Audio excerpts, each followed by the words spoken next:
No worries. The big thing you missed about Spencer Campbell is he loves Legos. They're freaking awesome. But anyway, so Spencer, go ahead and take it away. Awesome. Sweet. Well, thank you so much, Nick. Thank you guys so much for having me. I appreciate being able to get some time with such a, powerhouse events team across 8 divisions, which is absolutely insane. From Lone Star, I thought we had a bit, we have a big division, but managing 8 different divisions has got to be absolutely crazy. So, Lucky kind of reached out to me and from the success that I've had last year, he just kind of wanted me to touch a little bit more on working consistently and really following your schedule and having success week after week, month after month, year after year. And I'm not gonna lie, when he first texted me about working consistently, I honestly didn't know a whole lot of what to talk about because it's really different for every single person that's on this call, whether you're Nick or Jamie or Matt or Joe, who, Nick mentioned earlier, this is your first events call, which is absolutely awesome. So working consistently is going to look different for every single person on this call. Whether you're in school, whether you're a full-time Cutco sales professional, working consistently is really up to you. The beauty of this job is having the flexibility, being able to create our own schedules, which can do one of two things. There's two sides of the coin. You can either not work a whole lot and kind of hit your minimum standards and kind of just call it that. Maybe have certain parts of the year where you really blow up or just kind of do it pretty consistently throughout the year. Or you can take advantage of that flexibility and work your butt off at certain parts of the year or consistently, depending on what kind of suits your business best. So when it comes to working consistently, definitely learning from last year, having a silver cup year to this year, where I've kind of taken a step back in terms of working so much, but having the next 6 months to lay out my schedule, determine my goals, and figure out what I want to do to make sure that I'm still having my best year ever. So working consistently, whether it's for you, whether it's for your teammate, whether it's for anybody really, basically what I've narrowed it down to is 3 things that you really want to focus on. So first and foremost is setting your minimum standards. Because when you do this job around school or as a full-time gig or as a part-time job, full-time job, however you embrace Cutco in your life, you want to make sure that you're setting minimum standards because in some way, shape, or form, you want to be working this job like a job. Doing one event or a couple of appointments every month is super duper duper part-time. And you're probably not having a whole lot of fun because you're relying on that one event or those couple of appointments. And you're selling out of desperation and not out of abundance. You're not having as much fun. So for someone like me, I love events. They are awesome. But I know that if I strictly rely on events, it builds a lot of stress and anxiety going into the weekend if I don't have appointments set beforehand. Because if I'm going into each event not having sold anything beforehand, knowing that I'm paying for the event, that I'm taking 6, 8, 10, 12 hours of my day to set up, sell, tear down, it builds a lot of unneeded pressure that you wouldn't need if you were to do appointments beforehand. So, for instance, my minimum standards whenever I am working is completing anywhere from 12 to 15 appointments before my event. Now, for me, I've only been in the business for 4 years. So I've kind of, as Burt Wicks likes to call it, I've got the ignorance on fire. I'm just in customer acquisition mode. I'm trying to get as many customers as possible. So I'm doing everything that I can to work an event every single weekend to make sure that I'm building up my customer base and still doing appointments to where I'm just constantly turning the gears to getting new customers into my base every single week. Now, if you're a seasoned CSP, right, you've been doing this for 5, 10, 15, 20 years. maybe your minimum standards aren't so much something like that. Maybe it's your minimum standards for service. Maybe it's your minimum standards for admin work. Maybe it's minimum standards for growing your best events, marketing to those events, different ways of marketing to those events. And so making sure that you're hitting your minimum standards every week that you're working, so that way anything else on top of that is all made in abundance.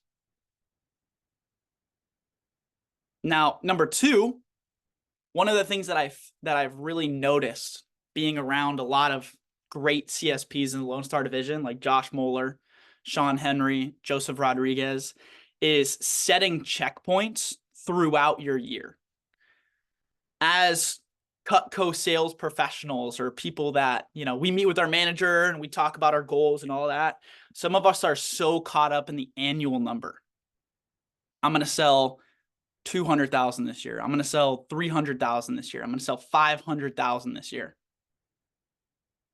And we get so caught up in that number by the end of the year that we're not focused enough on the month to month and the week to week and the day-to-day results that are going to get us there. And, we're great salespeople, and we sometimes sell ourselves on the idea that we can procrastinate not doing those things and making up for it at the end of the year, when just doing the things that you need to do day to day, week to week, month to month will make hitting those goals a whole lot easier. So for instance, right? So setting checkpoints throughout your year. If you're to sell $500,000 this year or $200,000, what does that look like month to month? What do you need to sell each week to make that possible? Now, for me personally, I've had the privilege of knowing where my strong suits are throughout my year. Like, my spring is not very great. It is not anything to write home about. But my summer and my fall are really where I hit home with events, with appointments, with service, with everything. And so making checkpoints throughout each month, like June, July, August, what do I need to do phone call wise? What do I need to do events wise? What do I need to do admin wise? And setting checkpoints to where when I reach that point, rewarding myself with a night out with my girlfriend, or a new Lego set, as we talked about earlier, or something that fuels your fire. Because one of the biggest things that I've learned, especially this year, with having something as great as winning the Rolex and winning a silver cup, is once that happens and once you get off that high, when you don't have something that you're working towards, it's a whole lot harder to work consistently, because you have no idea what target you're shooting at. You're just shooting blanks, or you're shooting blind. And so setting monthly and weekly and daily checkpoints to kind of fuel your fire to get you closer to your annual goal will help you a whole lot more to work consistently week in and week out. And then number three, which I think is the most important, which I've really had to do a lot of digging with this year, is knowing what you're working towards. I know you guys have all kinds of CPO goals, selling this much this year, next year, getting that many customers. That's all great. But all of you are working for something outside of Cutco that you're passionate about, that you love, and that you'd run through a brick wall for. Like, for instance, Nick is expecting a second child. I'm willing to bet he's going to bust his butt to make sure that his wife and kids have a great life. That is a great incentive to work hard. Now, I'm 22. I do not have kids. So if I were to sit here and tell you, hey, I'm going to work really hard for my kids, that would not be authentic or genuine. And you would probably meet me in 2 weeks and I wouldn't be working that hard, because it's not a goal that I actually have. Hopefully eventually, but not at that point. And one of the things that I've really embraced this year, especially with getting to know Alex Funk and Dane Espegard more is really the dreams concept, the dreams list concept. I don't know how you guys feel about it. I don't know if you guys have read the book or done the retreat or anything like that, but it's really helped me to set small goals throughout my week, my month, and my year to give me that satisfaction and that fire to keep working day in and day out.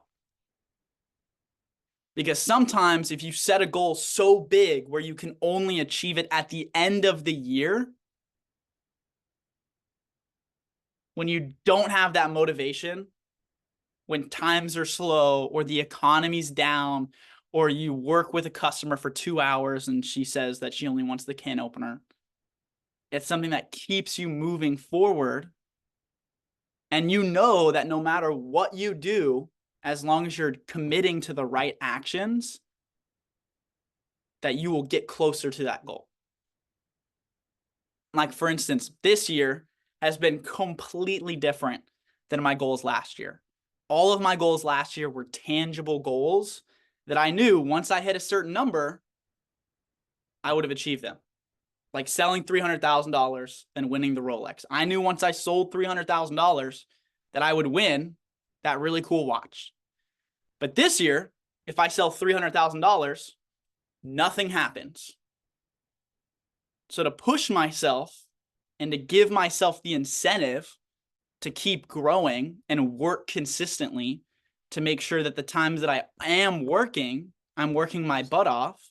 I'm setting small goals every week and every month to make sure that maybe I'm not so focused on selling $300,000 for the year, but more focused on, hey, if I sell 5 to 10 grand a week, I'm going to reward myself with this. I'm going to go out and buy X thing. I'm going to go and take X trip next year. I'm going to save X amount of money.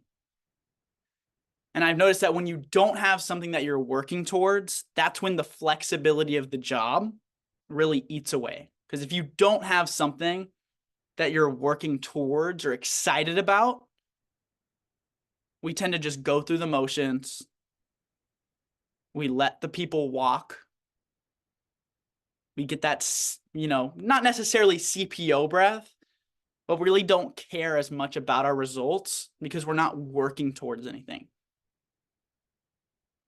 Whereas if you have small things that you're trying to achieve throughout your year and really narrowing down your year and zooming in on the little things that you can do, it makes you so much more likely to commit and follow through on those actions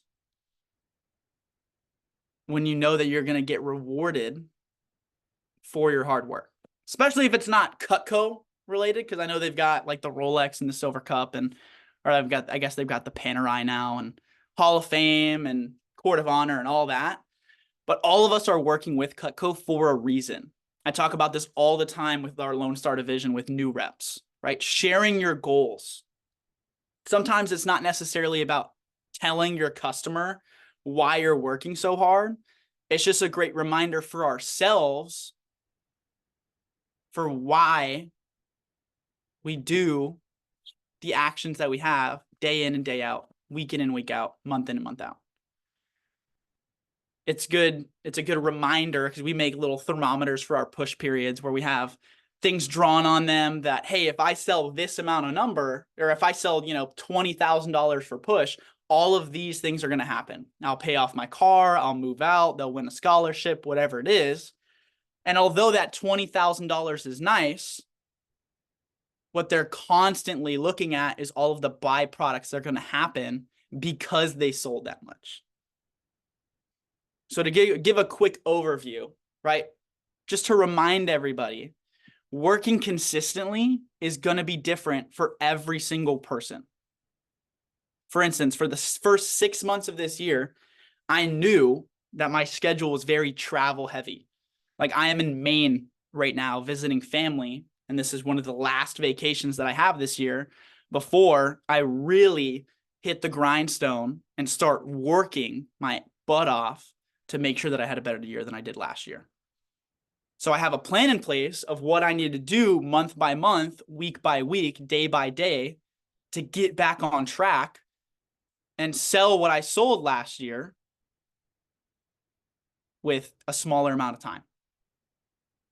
And so the three things, with it being setting your minimum standards. What do you need to do every month, every week, every day to get closer to your goal?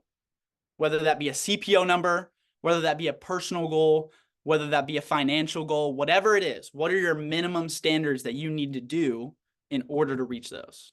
And then number two, setting checkpoints throughout your year. If you have your minimum standards be, hey, I need to do 15 appointments every week. I want to work 3 events every month. Then what are checkpoints that you can set to give yourself a little bit of incentive to work even harder throughout that time? And then number 3 is just knowing what you're working for. Working towards, whatever it is. If you haven't done the dreams list exercise and you haven't really taken the time to go through all the categories, know what you want to do and do all that, then I would encourage you guys to do that. Alex or Dane has not paid me to say that. I just think it's great. And just setting little small checkpoints and little goals that you can only do once you hit your CPO goal. Because that way you're not waiting until December to reap the fruits of your labor. You're getting small little dopamine hits throughout your year that's only going to fuel your year-end goals.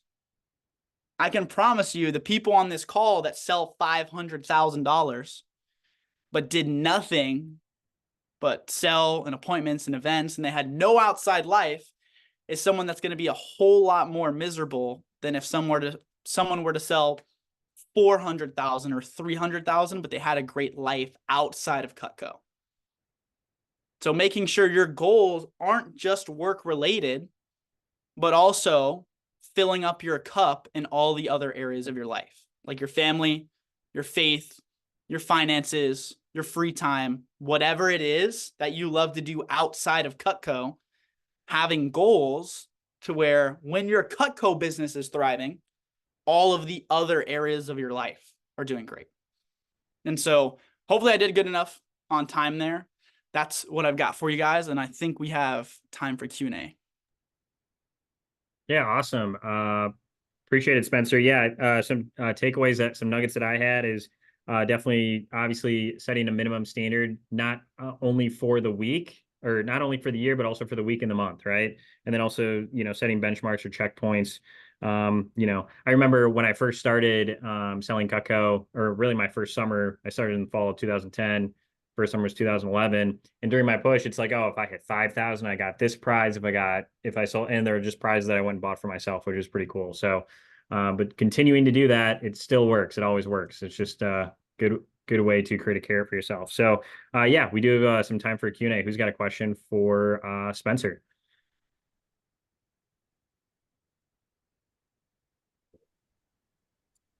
I got a quick question. Go for it, Josh. Yeah, I was kind of curious what your, I mean, obviously it's different week to week, but kind of what your phoning schedule looked like. And like, were you starting work at like 7:30 a.m. to hop on the phone, or was there anything specific about your phoning schedule that helped you stay consistent with that? Yeah, I would say definitely one of the main things that I think a lot of people kind of overlook is where you're making your phone calls. Like, I know myself better than anybody, and if I'm making my phone calls at home, I know they're never going to get done. I'll probably make 5 phone calls, 3 of them I probably hung up before they even answered, and I'm in bed on TikTok, like before anything happens. And so I think there's a lot of power and strength in going to make your phone calls at the office. And if you don't have an office that's very close to you, I think there's a lot of power in having somebody that you can make phone calls with. Maybe it's an accountability partner or a mentor or somebody that you're having, similar CPO goals with, to where we'll just hop on a Zoom call on a Sunday and rip phone calls for 4 hours. And so in terms of when I make my phone calls, I typically save my mornings anywhere from about 8 a.m. to 10 a.m. to make my calls. Now, if my next couple days are looking booked, like for me personally, when I'm making service calls, it's a little bit different because I can book service calls weeks in advance, and it's more likely that they're actually going to not reschedule or cancel or anything like that. But for my demos, I try to keep it within 3 days. So if I'm making calls on a Monday, I'm not booking anything past Wednesday or Thursday. And so I know people that do it differently, but I like to kind of start my morning off right by driving to the office, already having breakfast, worked out, showered, all that, and then taking that time at the office to make phone calls, surround myself with people that are still working. So that way my mindset, quote unquote, for that day is I'm in work mode. Because if I'm starting off at the office, I'm in an environment where people are working, people are making phone calls. And I know that if I'm not in that environment, I will just kind of not throw the day away, but I won't feel as productive if I were to start at home or alone or something like that. So I really thrive off of seeing other people work and then me thinking, oh, that's what I need to do, and setting the example, making the phone calls, running workshops, stuff like that. So now I don't think you have to make phone calls during the morning. I know plenty of people that make them in the evening or in the afternoon, but I tend to keep my morning phone time very sacred to my heart, if that answers your question. Yeah, thank you. Wow. Spencer makes phone calls at the office and sold 300K last year. That's awesome. Ethan, go for it. So I was I didn't realize, but it makes sense because what you said was that for me, I haven't had that much excitement because I don't have standards, as well as like things to reach towards. So, I'm curious, do you like set like in like I don't know what I want to do like for rewards and stuff. Do you like set a time to find stuff to do? Because like because that in a way that's kind of more important in a way in business because then it drives you, right? Yeah. I felt like for the first couple months of this year, especially after, being on the top of the world, winning the Silver Cup is a great award in this business. But after that, it's just kind of like, okay, well, I did it. So what's next? And I felt like I didn't have anything in front of me and I wasn't working towards anything. And I kind of blamed Cutco.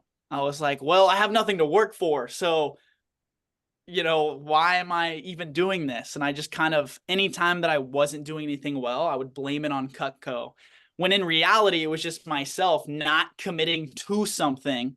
And so when you don't have something that you're working towards, it's really easy to get caught in that flexibility that we have and just not work or strictly rely on events and not really having layers to our business. So I don't know if you're familiar with the dreams list. Are you familiar, Ethan? Okay, Yeah, perfect. I'm ready for star. Perfect. Yeah, so I basically did that and I just was able to look at that list and see, hey, what can I do off of that list this year? Like for instance, it's the summertime. So I've got a lot of summer goals that I've got this year. Like for instance, we went fishing yesterday or 2 days ago and I caught a really big fish. And that was on my dreams list. So that was awesome. And, that doesn't necessarily correlate with my Cutco business. But whenever you work your Cutco business, right, whether it be demos, service calls, service events, whatever it is, you are getting the skills, the experience, the resume, and more importantly, the income. And when you make a lot of money, you can put that money in different places. So maybe it's not something that you can do right away. Maybe your goal is, hey, how fast can I save $10,000? Like that would be exciting for every single person on this call. Maybe you already have $10,000 saved or a whole lot more, but how much faster can you get another $10,000? Maybe it's a trip that you've always wanted to go on. Like if you work the next 6 months and bust your butt, Ethan, and you've always wanted to take a dream trip to Japan, right? What would you have to do in the next 6 months to make that trip possible and not feel guilty when you're traveling? Because we've all had that happen where we take a vacation during a time where we should be working, and the whole time on vacation, we know we should be working. And then when we're working, we always feel like we need to be on vacation. So really taking the time to put it in your schedule so you don't have any guilt when you're doing one thing or the other. So for instance, when I'm working, I'm working. Like I'm not thinking about being on vacation. I'm not thinking about anything else than giving the customer in front of me the best that they deserve. Like for instance, right now I'm on vacation. I'm in Maine with family. And you know, I love being able to talk on calls like this. I wouldn't consider this work. I just love the ability to give back to the community that's given me so much. And so for you, it's going to be a whole lot different. So whatever you're passionate about, whatever you're genuinely excited about, how can Cutco help be the vehicle to get you there? And that's a question that, you know, only you'll have the answer to. Of Thank you. Yeah, I appreciate that. course. Thanks, man. Of course. Awesome. Any other questions for Spencer?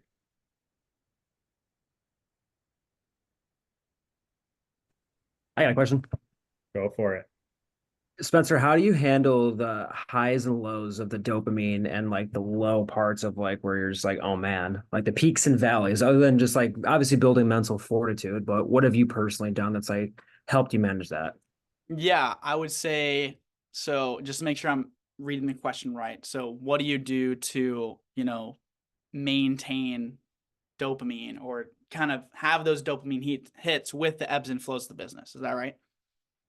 Right. Like one week you'll have like a, you know, say you have a 20K week and you're like on top of the world. And then next week something happens, whatever the case may be, you have like a 3K week and you're just like, oh my God, I feel great. And then I feel like crap. You know what I mean? Yeah. So I think gratitude is a powerful thing. I think one of the greatest experiences that I had last year was being able to cross train with Seth Kinzer and Burt Wicks. And one thing that they do every single day before they even start their shift is they list 3 things that they're grateful for. And it's always something that always catches me off guard. Like one morning, Burt Wicks was like, hey, I'm really grateful for my voice and being able to exercise my talents and my God-given abilities with my voice. Because imagine how much harder it would be to sell Cutco if you didn't have your voice. And just like the little things that they would feel appreciated for, because one of the realities of this business is the Cutco gods are real, and they definitely have a way of kicking you when you're down and making you feel like you're on top of the world when you're up. And I've definitely had those moments where, you know, whether it be this year or last year or the 4 years I've been here, where I'm like, I don't even know how to sell Cutco. I suck. Like, I don't know if I just, you know, my hair looks bad or if I smell bad or what, but always just trusting the process. I think one of the biggest things that I was really successful at last year was push periods. And when you're working your butt off for 3 weeks straight, not everything's going to go good. Not everything is going to go according to plan. Like last year, I sold $50,000 for SC2, which was awesome. And my best day was 13,000. And I had 4 days where I sold less than $100. And I was like, oh my God, like I suck. Like this is not doing good. But I think it's really nice to be able to tap into the goals that you have and the gratitude that you have, that no matter how the day ends, whether it's a really good day or whether it's a really bad day or whatever, that you did the right actions and you did everything within your control to make that day great. So for instance, 2 years ago, if I would have worked a show and had 5 interactions with, you know, unqualified people, I would have been like, oh my gosh, I'm absolutely the worst. I don't know how to sell Cutco. It's, you know, it's just, when in reality, right, I did everything that I could. I did the be back approach. I wrote it down. I gave them a great deal. And if they walk, like that's out of my control. So really just letting myself know that, hey, as long as I'm doing everything within my control to give myself the best possible chance, then I have to be okay with that. And more often than not, Brian, when you do those things, you're going to have 80% success rate because you did the right actions. You did what you knew what you were supposed to do. And it just sucks that the 20% that it doesn't go, those are the times that really keep us down. But when you remind yourself what you're grateful for, you know, that can opener is not just another $50 sale. It's one step closer towards, you know, moving out of your house, buying a new car. Like my big motivation last year was I want to be able to take my family on a great vacation because they've put up with my spoiled ass for 22 years. And so I knew that whenever I sold a can opener or a trimmer sheath, which happened at an event once, which is another story, that I was one step closer to getting there because I was doing the right actions. And when you take that approach, it's just a whole lot different. It's a whole lot different, and you have a lot more fun with what you're doing. Because now, I mean, 2 years ago, if I would have sold a trimmer sheath, I would have been mentally unstable. But now I'm like, oh, that's cool. Like now, you know, we just, you know, it's the saying of some will, some won't. Who cares who's next? And so just really expressing gratitude, being grateful because we've got a really silly job where we can make a stupid amount of money. And it's just sometimes we're too spoiled to even know it. All tabs matter. That's right. That's right. They're in the customer base. She's going to buy a kitchen eventually. Thanks, man. Awesome. If anyone's got a quick question, you can take another quick one. Otherwise, I'll have to keep moving here. Any other last questions?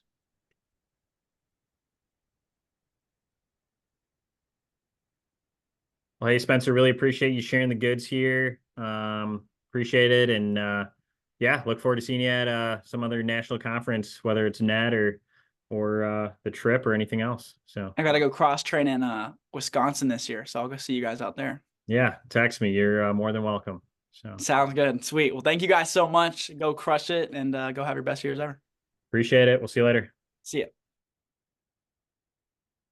Awesome. So yeah, that was a great talk. Even if it's just simple reminders like, hey, I should go make phone calls in the office because I'm going to be more productive. It's like, it's good to know that. So if you don't have that productive space in your home, you know, the office is always a great place to go make phone calls and make sure you hit your benchmarks or checkpoints for each week or month. So that was great. So next we've got Vernon. Before we go to Vern, I'm actually going to share Q's announcement. Bear with me here.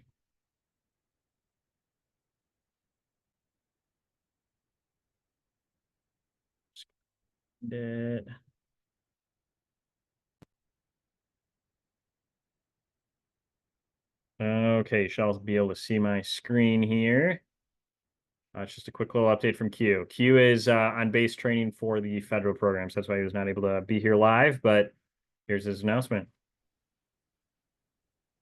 Hey everyone, just wanted to let you all know about a contest that we've been working on for doing service this fall. I am training on base all this week. So just wanted to record this quick little video just to let you know what we've been working on.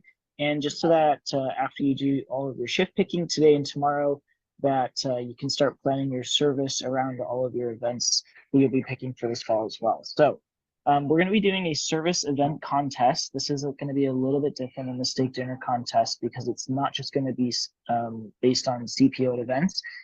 It's going to be based on service events and service events completed at service centers. Okay, so it's going to go from October 1st to November 18th. Okay, so it's about a 6 or 7 week long contest.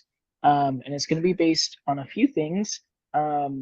Both the amount of service events that you complete, as well as your averages at those events and CPO at those events as well. So if you want to get the most out of the service event contest, we're basically going to be doing a drawing where each time your name gets called, you'll get to pick from a number of prizes. Now, these prizes are going to be pretty awesome. We'll have a more definitive list soon, but we're going to have things like a voucher towards NET. If you want to be able to go to NET for free next year, that's a pretty big expense. So that'll be one of the prizes for this contest. So a NET conference voucher, and we'll have, you know, opportunities to win Cutco for your booth, things for your display, as well as money towards like any type of dream that you have. And we'll have more details on those prizes later. But basically, to enter into the drawing, anyone who averages over 2,500 per service event during the contest, you get a point that gets you into the drawing. And each point is one more chance into the drawing. You'll also get a point for completing 5 service events. Okay, and 6 weeks to complete 5 service events is extremely doable. This is a great time to be completing service. Right before maybe you have a mall, end of November and into December, so you can get service done after your fair season before you go into your malls. And people are about to do a bunch of cooking right around Thanksgiving and Christmas, so it's a really good time to be getting people's knives sharpened, and these are really easy events to fill up for that reason. People are also shopping for Christmas gifts and business gifts, so it's a really money at the time of the year to be doing service.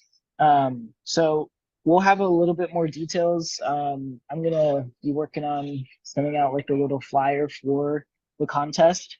But right now, focus on booking as many service events as you can from October 1st to November 18th so that you can get as many drawing opportunities as you can into that service event contest.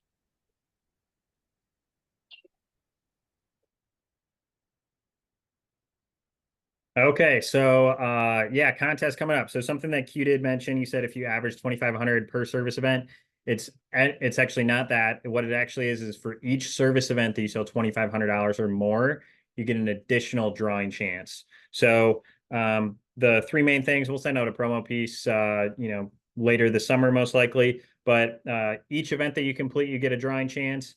Each event that you sell 2,500 CPO or more, you get a drawing chance. And then for each 5 that you complete, you get an additional a drawing chance. So if you complete 10, that means you get 2 additional drawing chances. If you do 15, you get 3 additional drawing chances, right? So so if you do 5 events and you sell 2,500 at each of them, that's 1, 2, 3, 4, 5 for each event, 2,500 for each, that's 10, plus you get an extra additional, so you get 11 chances for those 5 service events, drawing chances.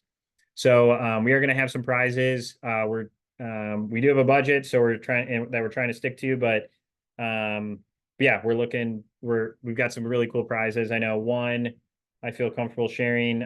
Obviously the net, so paying for your net conference. If there's a 2 or 3 day option, it'll be the 2 day option, and then if there's a more additional expensive option, it'd be on you to add.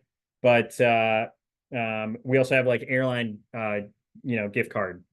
So book a trip or book your flight to net, right? So it's probably gonna be like $250, but maybe it pays for half your flight depending on where you live. I don't know where net's gonna be this year, nobody does, but there's gonna be some really cool prizes, and there'll be plenty for everybody to win. So another thing too, just to note, is once your name is drawn, you only can win 1 prize.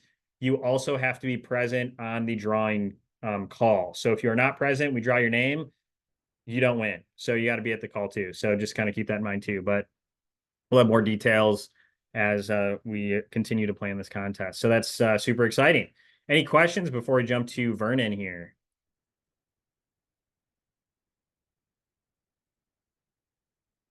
Hey, Nick, how many total prizes are there? We're thinking there's going to be 10. There'll for sure be 10. There could be more, but we'll for sure have 10 prizes.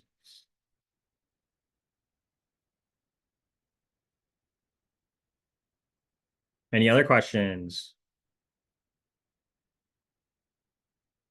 Jared, every event is 1 point. That is correct. Yep. So whether you sell 0 or 10 grand, it's still 1 point. And then if you sell over 2,500, then it'd be worth 2. And then every 5 events, you get a bonus. Let's break the budget. Yeah, let's not do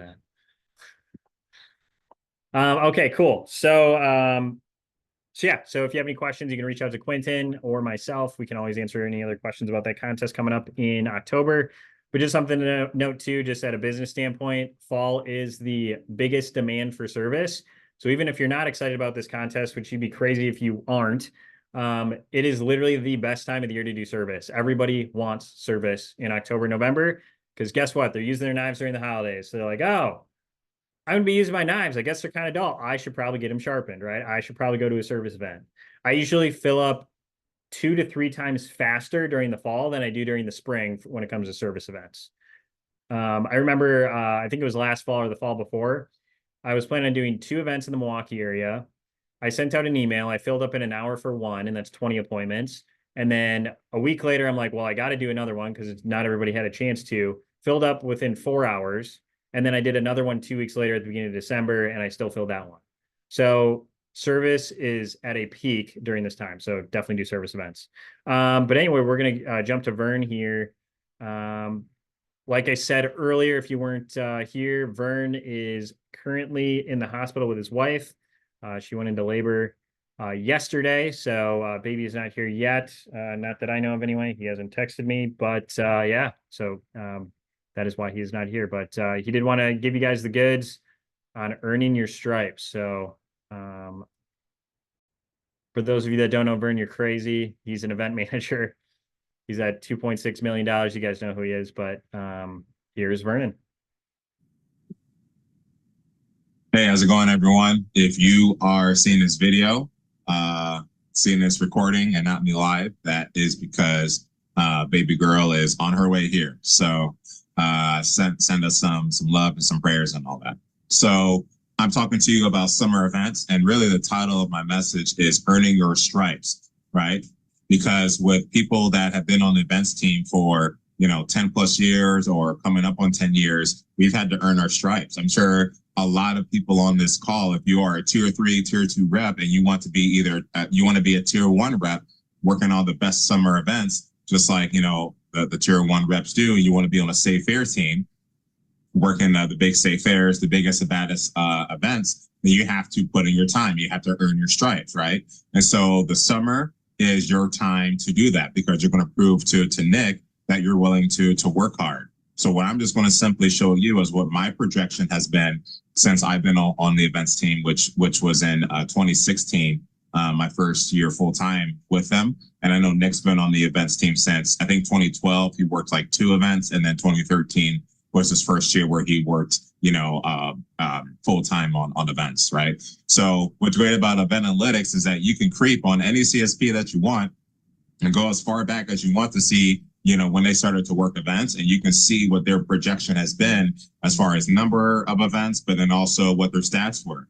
Okay, spoiler alert, like my first couple of years, Nick's first couple of years, and I didn't creep on anyone else's, but I'm sure everyone's first couple of years have been really bad. Like our averages were bad, our sales numbers were bad. But now, a lot of the tier 1 reps, right, we're tier 1 for a reason, because our numbers just kept improving. And that's what happens when you continue to work on your craft. You get a mentor, you dive into your skill set, you continue to work the same events. You treat this like a business and not just a part-time job. So I really encourage you to have that vision like all of us had. Like when I just started in 2016 on the events team, I wasn't thinking, all right, this is just going to be a 1 summer off deal. This is just going to be like a 1 or 2 year deal. Let's just see how I can do it. Like for me, my attitude was, I just left management. I dropped out of school, and I was like, okay, I have to figure out the selling thing, the CSP thing. Otherwise, I'm done with Vector. I'm done with Cutco. So for me, I kind of had like no other option. So I wanted to dive in. And every CSP's story is different. But what I do know with all the top ones, we all had a 10-year plus vision. Okay. So no matter if this is year 1 or year 10 for you, you should always have a 10, 15, 20 year vision. And all that means is that you're not committing that you're going to be here for the next decade. All that means is you're just asking yourself the question, if I am going to be here 10 years from now, what do I want my business to look like? And then you start to backtrack from there. And that's where you can talk to your mentor. You can talk to your DVM. You can maybe reach out to Nick, reach out to me, someone that will be willing to put in the time to break that down with you, so you can see what you need to do 5 years from now, 3 years from now, 2 years from now, what you need to do this year to be on pace for that 10-year vision if you are going to be here 10 years from now. Mike Dowd, shout out to him. He first brought this to our region here in Banquet years ago, where he said exactly that. And ever since then, that stuck with me. So what is your 10-year vision of what you want your business to look like? Give yourself permission to dream and to think big. Okay. Because when you have that kind of mindset, then you're just going to look at events differently, right? Because you're going to look at events as, okay, is this an event that I can grow over time, or is this just like a trash event? Okay. So for me, I personally have a 3-strike rule with events where I'll try certain events for 3 years in a row. And whatever is the best 2 out of 3, that will determine if I continue to work that event or not work that event anymore, right? So if the first event goes really, or the first year I crush it, second year I tank it, then next year, let's say I crush it again. All right, I'm gonna keep doing that, right? If the first one doesn't go well, I'm like, all right, I'm gonna try it one more time. Then if it doesn't go well again the second year, I'm like, all right, I'm gonna remove that from my calendar, right? And also the second way, where if I crush it the first year, then the second year was kind of mid, right, kind of subpar. Then the next year was kind of like subpar again. Then I just make the decision of like, okay, do I think I can continue to grow this? It's been stagnant the last couple of years. Can I replace it? Can I do service events or even service calls? What do I think I can do, right? So there have been events that I have fired because of that, and some events that I have built to a tier 1 event because of that over time, right? So have that kind of mentality. Just because you tank it 1 year, you need to ask yourself, okay, why did this event not go the way that I wanted it to go? Was it bad weather? Was it a bad location? Was there lower attendance? Was it me? Like, how many people did I let walk away that could have bought? Because that's a big part of it, right? How many leads did you get? You probably heard Kevin Marr talking about the Ductona 500 event or the Brookfields Farmers Markets, where he may only sell a couple grand at that event that day, but from the leads he got, he's going to double it, sometimes even triple it. So that event actually does a lot better because of the service lead. So you also have to take that into consideration. Some people when they look at farmers markets, they look at it as, yes, this is a cheaper event where I know I'm going to sell a couple grand, but I'm also going to get 5+ leads, right, that I can do the next week and then double my results from that. And that's still an event I can grow every single year. Okay. So I encourage you to reach out to some of the top CSPs in your division or just on our team and just ask them about their projection. But then again, treat this like a business, treat this like a master class where you go on event analytics and you look at all the tier 1 reps and go back 10 years to see basically find the first year we were doing events, and you can see our projection year after year after year. Okay. I think a misconception is that new reps going on the events team and they look at people like myself, Nick Snyder, Tara, Sam, Kevin Marr, Mike Dowd, and they see us doing some awesome numbers, and they think that's how it's going to be when you first start off. It's not, okay? Unless you're just like a golden child, or unless you're like Abs in your first event, you sell like 15 grand or something like that at it. He's just got the magic touch. So unless you're like that, just expect that it's not going to go well, right? Kind of like your first demo. Your first demo, maybe it was a homemaker, maybe it was trash, whatever, right? But either way, your first couple of appointments with demos and service calls, they didn't go so well, right? But as you continue to work on your craft, now they're a lot better, okay? So I'm just going to dive in here. I'm going to show you what my projection has been over the last handful of years. So this is 2016, okay? So this is starting off basically end of May. And I think this is like a dozen events here. I think I actually have, is this 20? Yeah, so, or 2016 rather. So I was working 12 events, right? So, and there's 16 weeks in a campaign, right? So if I was doing an event every week, that basically means there's only 1 month that I wasn't working an event, right? And so you can see how the progression is here. This is like nothing crazy, okay? Now you can see for me, my first year, my first full year on the events team, I did work the state fair, but I only worked 2 days, right? This just shows the total length of the event, but I only worked 2 days. It was like a Monday and Tuesday. I was outside. It was super hot. I was literally sweating through my clothes. And thank God there was those wet towel booths like literally right next to us. And they just let us redunk those towels like every 5 seconds. Like it was just so hot. It was so hot that you couldn't even touch the boards. You couldn't touch the knives. You could probably fry an egg on the boards. That's how hot it was. But I put in my stripes. And then so I worked on Monday and Tuesday. And then that next day on Wednesday, I drove about 5 to 6 hours north to work the Bayfield County Fair. And look, I basically tripled what I did at the state fair. Okay. And then I did a couple events after that. Okay. And so this about a dozen events, but this is the first time I worked this county fair. That went really well. But then here, so you can see total here, but just shy of 30 grand. And in 2017, boom, I basically doubled it, right? Did the same number of events, but now I worked more. I think I had like more of a full schedule at the state fair, because the coordinator at the time saw like, all right, Vernon put in his work, and he's working year round. He's treating this like a business. Let's get him in full time, basically, right? And I was just happy with whatever I got, okay? But I was still putting in the work. And then 2018, boom, 71 grand, average event is 7,100. I don't know what was going well this year, but again, this is just diving in. This is like my, I don't know, maybe second or third year coaching with Brandon Brown.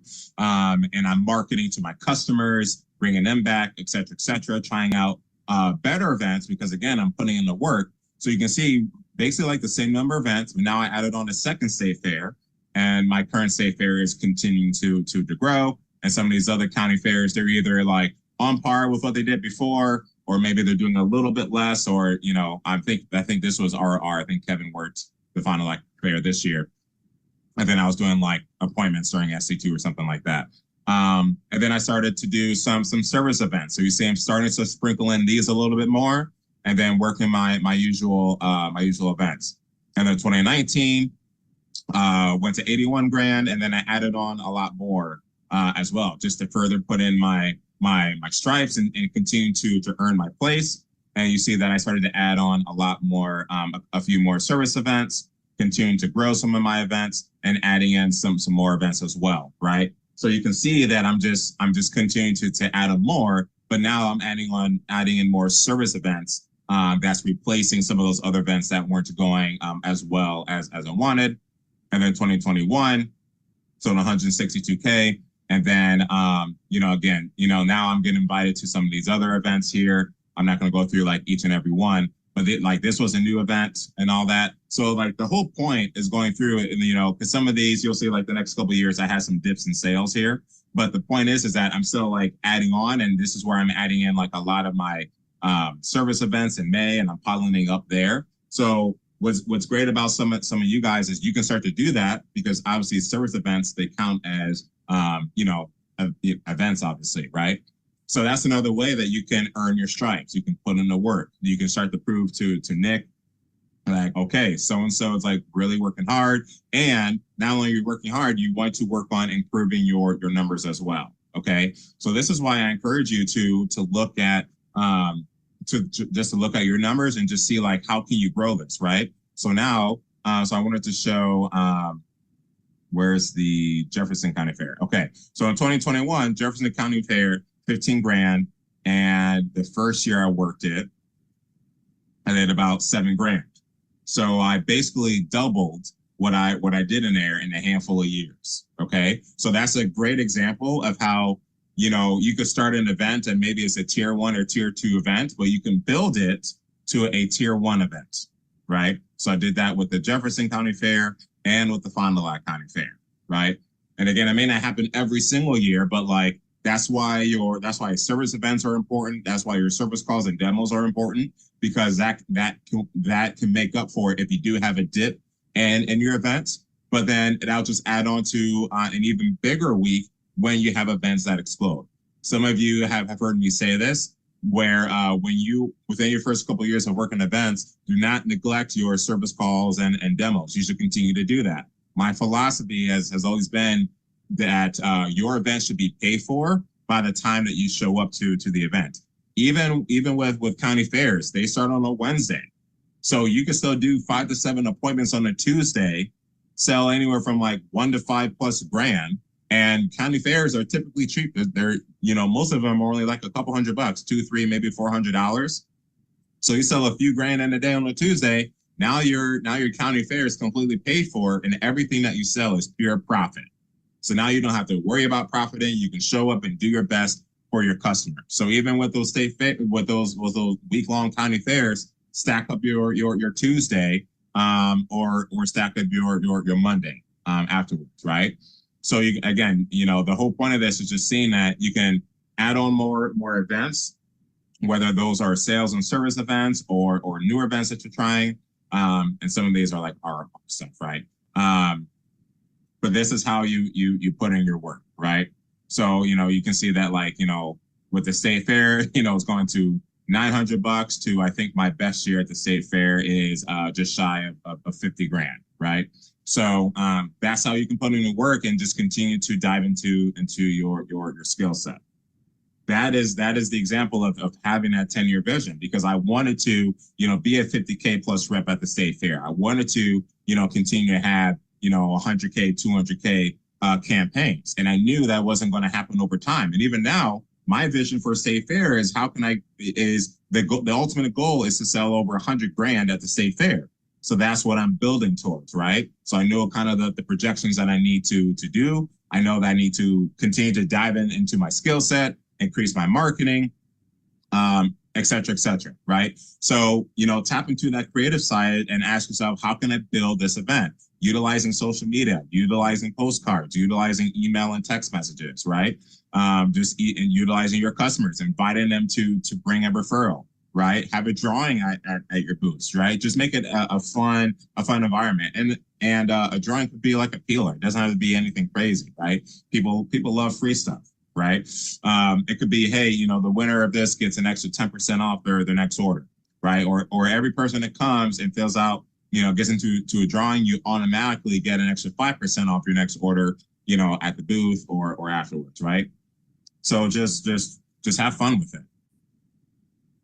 So the other thing, when you are planning on like what events you want to work, you need to have backups, because unless you're the coordinator, you don't have 100% control over the events that you want to work. I missed out on some picks that I wanted, but I typically have a backup on for, like, just in case I don't get the event that I want, right? So, you know, if you don't get the event that you want, that doesn't mean that you just take off that weekend or that week. You need to fill it with something else. What's great is that we pick events for each campaign, one campaign in advance, right?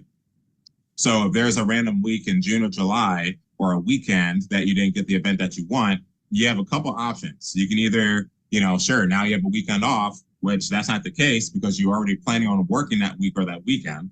So you can either find another event and or fill that week with service events or service calls or a little bit of both, right? What's great is now, you know, we're diving in more into farmers markets. I just worked my first farmers market, and I don't know, that might have actually been my first ever farmers market, at least from what I can remember. And it was raining, but I still sold $3 grand at it. I had 3 orders for $3 grand. I sold a sticky with steak knives and had a couple smaller, like, just like packages. But, you know, sold $3 grand on a Saturday in the rain, right? It's pretty awesome. Kevin, every time he works at the Brookfield Farmers Market, it's pretty much a guarantee now that he's going to sell like 3 to 5 grand, get some leads, sell another couple grand at those, right? So like farmers markets are great because they're typically cheap, like $50 or so.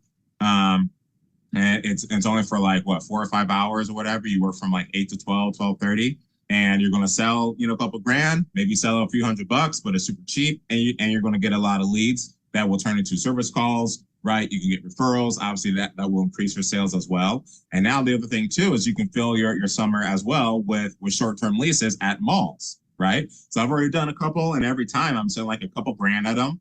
And I have my customers come there. I'm also getting leads to customers in the area as well. So that's a kind of like really neat way to like work in like different areas where you may not have a ton of customers. Is you can do a short-term lease in a big mall in that area, because you know that people are going to be there. Like people are outside in summer. People are shopping. It's pretty sweet, right? So work short-term leases. You can do as many days or as little amount of days as you want. So if you didn't get a county fair that you wanted, do a short-term lease from Wednesday to Sunday or Tuesday to Saturday, or do a weekend event Friday through Saturday or Thursday through or Friday through Sunday or Thursday through Saturday, right? And then you can even and every time I've done a service event, or a mall, a short-term lease, I run it as a service event, right? So you're kind of like, you know, killing two birds with one stone. And as you are building up your customer base, you obviously market to your short-term leases and those farmers markets, encourage them to bring referrals, and then they will come. I did a short-term lease at a mall in La Crosse, and even though I did marketing out there, I just randomly saw a customer. She's like, "Wait, aren't you Vernon?" I'm like, "Yeah, I am. You didn't get my email?" Like, "Oh, I must have missed it," right? Up, you know, and did like a full upgrade. Didn't even know I was going to be there. Just happened to see me there, and it was awesome. So now it's like you literally don't have any excuse to not fill your schedule. If you want to be a top event or if you want to be a top rep on this team, you got to work hard. You got to work consistently. Like, you know, and I know that Nick's work schedule was similar, working at least a dozen plus events every single summer, right? And then as you get better, as your skill set gets better, you can scale back a little bit, right? So if you don't get the picks that you want, see about working a farmer's market in the area. Reach out to me about working a couple short-term leases, and that will help you earn your stripes as those years come. And who knows, those little farmers markets or those short-term leases can start to be like a key layer in your business. Okay, so that's what I encourage you all to do. If you have any questions, feel free to reach out to myself. You know, or any of the top reps on the team, but earn your stripes. Don't get down if you don't get invited to State Fair, or if you're on a State Fair team, you don't get the picks that you want. Then work on your skill set because it's all based off performance, right? So dive in with a mentor, dive in with your skill set. You know, there's free content galore on YouTube and Vector Connect, so just dive into it, right? So appreciate your time. I hope you get a lot of value with this. Again, say some prayers for us, and we'll talk to you soon. Let's crush the summer. Awesome. I know Vern's mouth was a little off. It's because it's, you know, there's a delay because obviously it was on YouTube, but I'm definitely happy to share the link if you guys would like it. I'll put it in GroupMe after today. But yeah, so yeah, you know, don't be afraid to work new events. Don't be afraid to work some events. I know the people that usually excel the fastest on this events team are the people that just dive in and work a bunch of events. I know one of my first summers, I worked 9 county fairs. I don't recommend doing that many, but some of those county fairs are now some of our key events that we work every single year now, even though I don't even work them anymore. So yeah, just you know, work hard and you will reap the rewards and you'll hit your goal as long as you dive in with events. So I know Vern isn't here to answer any questions. Obviously, you can reach out to him. Don't reach out to him today, but you know, after baby's here and everything, you know, feel free to reach out to him. Any questions that I can answer?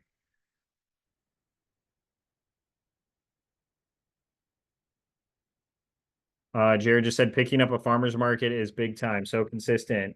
Brian O'Neill just sold an ultimate at one of his farmer's markets last week. Brand new farmer's market, Wednesday mornings, right? Wednesday mornings. Yep. Sold an ultimate set. Never know. I know the Appleton farmer's market, Jared tried a couple of them last year. They went well. And this year, I think we're averaging like 2 to 3K every single week. So at a farmer's market, right? Weekly farmer's market. So you never know. Go ahead, Cassie. So what do you do to market and like get people towards the booth? Like Vern was saying that he does like drawings and stuff like that. What do you guys do? Yeah, so big thing for marketing, I send an email to all my customers, depending on how big the event is. I usually do a mile radius. So if it's a more local event, I'll do like 30 to 50 miles. If it's like a state fair, I'm doing like everyone in the state is getting an email and also a 100-mile radius, right? So it just depends on how big the event is, how often you've been there, how many customers you have in the area, and how far people drive. So what I'm telling you right now in Wisconsin is probably different than what people will drive in Utah, right? So just think to yourself, oh, how far would I drive for a cool event? Okay, well then I should probably, you know, send an email to that radius. So I just use the CRM that Vast Action uses. If you don't have one yet, it is highly recommended that you use their system. It's the best for Cutco reps, in my opinion. And then I also have them build the marketing for the email, so I don't have to do any of the creative content there because they're really good at that too. And then for text, I also hire Vast Action to create event messages. Now my assistant actually does most of it, but before my assistant was helping me, I had Vast Action do it. And then I would just schedule them as well. And I just use texting based. So I usually send an email like 5 to 7 days before the event, a text like a couple days before. And then if it's a really large event, like a state fair or a really long event, I'll send another text in the middle of the fair. You have to have somebody manage all the text messages. So have somebody on the back end handling it for you, because you'll be in the booth. But that is something that I do. And then for the big state fairs, I also send out postcards too. Direct mail is the most expensive marketing, but it is efficient, you know, because you're not always going to hit everybody with an email or text. Not everybody's going to get it.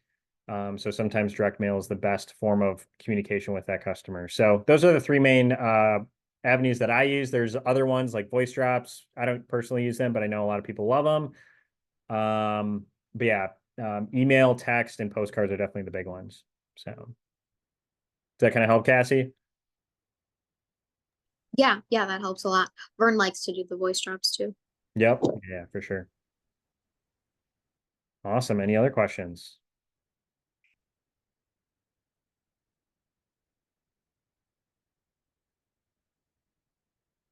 Okay. Couple other announcements here. Obviously we have shift pick calls today and tomorrow. Again, you must be present. The only person that is the first time ever since I've been coordinating that there's been an act of God during a shift pick call, but obviously Vern is with his wife in the hospital, so he will still be able to pick. I will be picking for him. There's only one event he wants to work that he didn't use his event manager picks on. So if it comes down to it, I will be picking that for him. Everyone else, you must be present on the phone call. You have to be present in order to select shifts. Tier 1, just as a reminder, this year we have that new rule where for the start of the tier 1 call, you only can pick within the 2 divisions that you are able to pick events in. So let's say, for example, we'll use Vern. His is Northwoods and Southern Wisconsin. So at the start of the call, you only can pick those 2 divisions. Once everyone is done picking on the tier 1 phone call, if you stick around, then if there's still open shifts, you can pick in all 8 divisions on that tier 1 call for any of the tier 1 events. Obviously, travel restrictions apply. So if there's one outside rep that is staffed at one of those tier 1 events, you can't pick it unless you reside in that division. And that is for all other events too. Just remember there's those travel restrictions. And then for the unstaffed phone call, there are no travel restrictions. So if you live in Intermountain and you're a tier 2 or tier 3 rep or a tier 1 rep and you just didn't get that pick and you want to work in Southern Wisconsin, you have the option to do so. Do I recommend traveling that far? Probably not. But if you really want to, you feel called to travel to Wisconsin from Utah and work an event, you are more than welcome to. So again, you know, must be present. Everything's organized. Pick order is by the last 2 campaigns. So yeah, and that the tier rankings are updated on the team website, on the team calendar. So just be aware of that. If you are unsure about the cost, go check out My Event Management. If you don't know how to access My Event Management or use it because you are brand new on the team, or you just haven't watched that YouTube video that I sent out months ago, just make sure you take a look at that. I'm literally going to post that right now in GroupMe. It is a very short video, and I'm posting in GroupMe right now, but don't watch it right this second, but we'll be wrapping up here pretty quick. So yeah, if you're looking for a cost of an event, check out that video. Everything's on Vector Connect. And then also the team calendar, all the event manager picks are updated. So you can go in and check that out. That was updated at like 9:30 or sorry, like 10:30 this morning Central Time, 9:30 Mountain Time right now. So yeah, so if you guys have any questions about price or anything like that, just make sure you go on My Event Management and then check out the calendar too. Cost is not in the calendar. But minimum information is in the team calendar. If you want really detailed information, go to My Event Management. Is there any questions about shift pick calls here?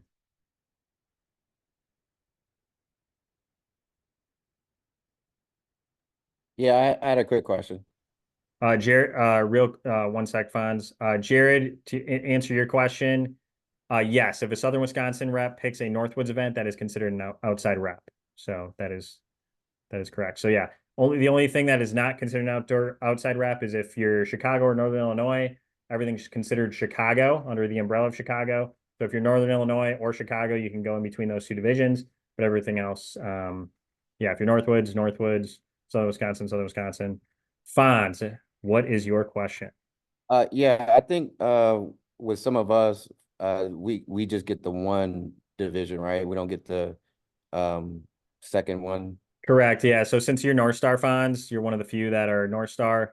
Your second division is Gateway. So yeah, so that is the one division you can pick in for tier 1. And then but after everyone's done picking in their local divisions, we'll call them, whether you have 2 or 1, then you'd be able to pick anything else on the tier 1 call with travel restrictions, obviously. Cool. That makes sense?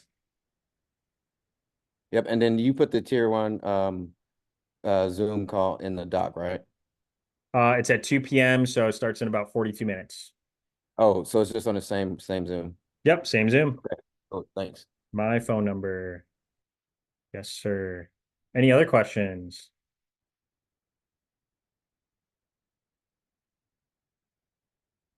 We won't have a time limit this time around. However, if we do need to implement one, we definitely will if it's taking too long. If you are new, so I'm talking to you, Chavis, Ethan, all you new guys, happy to have you here. So for shift picks, Faith, I think you're also considered new with shift pick calls, Faith Godina. So if what I would recommend, like Vern said, have a list of all the events that you want to work, starting with priority, and then have some backups. Right. So if your show gets picked or staffed before you even have a chance to pick it, then just make sure you have something backup to pick. Okay. And then just make sure you don't overbook yourself. Right.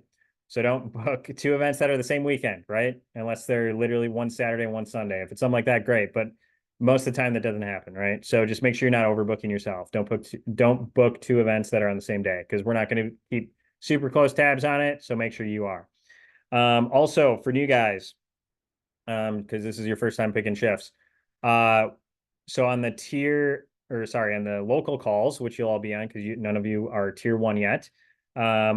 So for Chavis, I see you first, so I'm just going to use you as an example. So obviously the Chicago call / Northern Illinois call, that's the call you'll be jumping on. There's going to be tier 2 events. There'll be some tier 1 events potentially available that are left over from the tier 1 call. And then there's also the tier 3 events. All the tier 1 events are in the tier 1 tab. Everything else is in the Chicago, Northern Illinois tab, or your local division if you're not Chavis.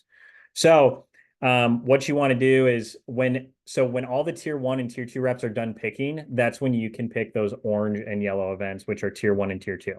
Okay. Before that, you only can pick the ones that are in it's like a cream color now instead of white, and then also green. So those green is a new event that we haven't worked in the last 2 years.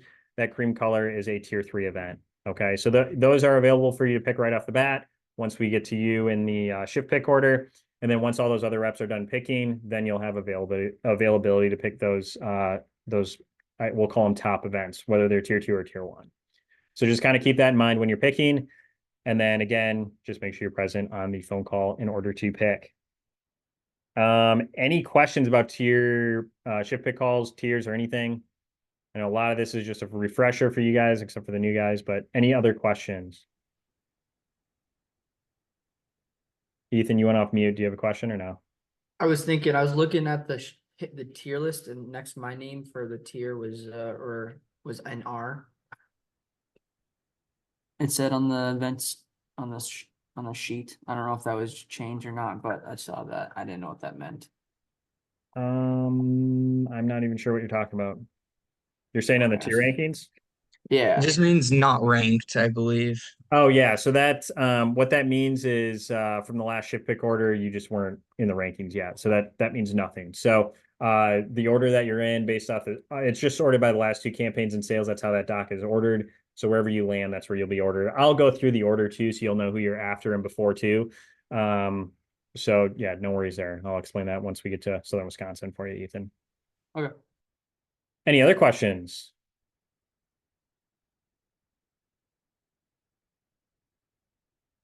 Cool. A couple other updates.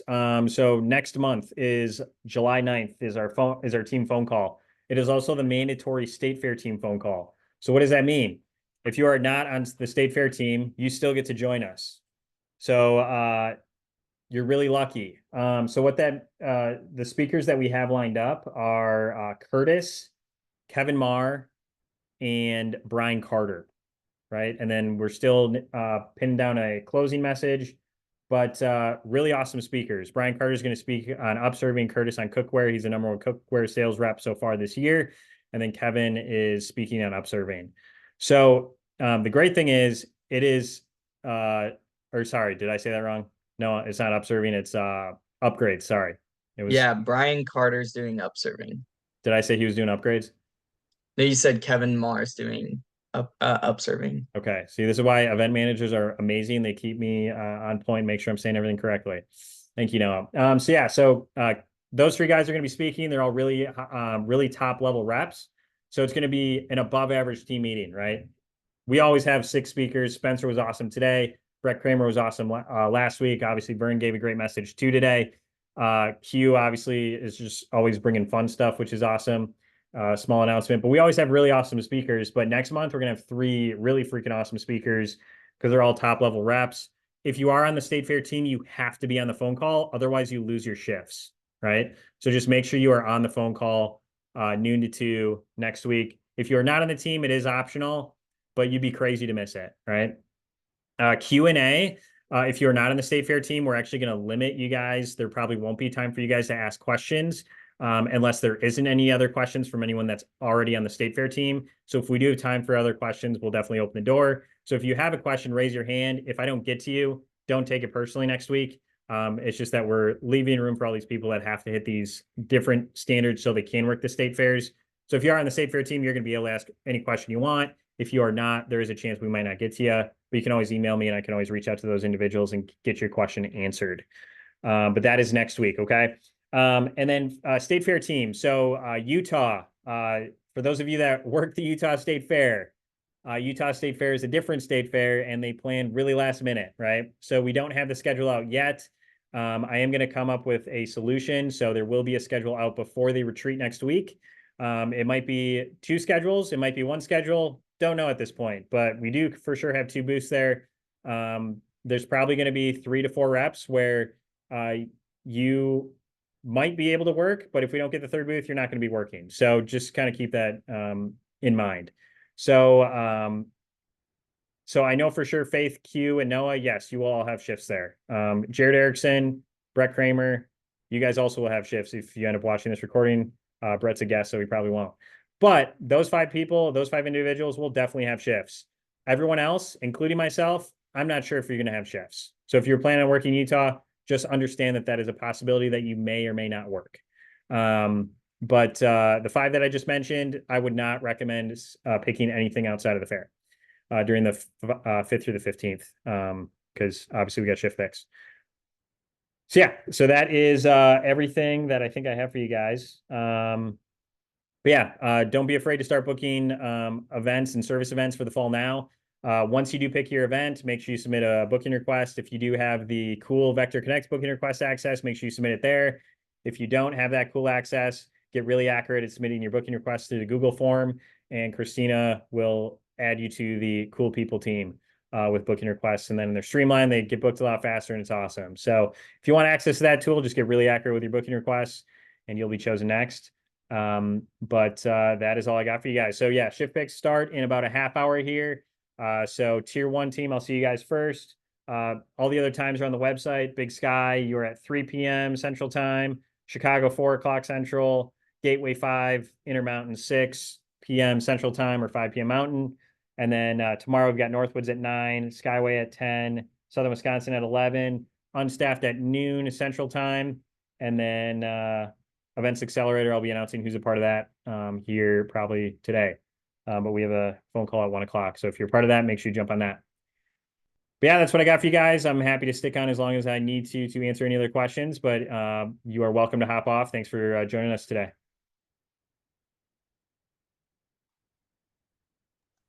Thanks, Nick. Thanks, Nick. Yeah, we'll see you guys soon. Bye, Nick. Thank you. Yep. Hey, Hey, quick Nick, question, Nick. Go So, ahead. Oh, never mind. Yeah, Josh, go first. with the, I mean, I don't know if it's actually going to happen with the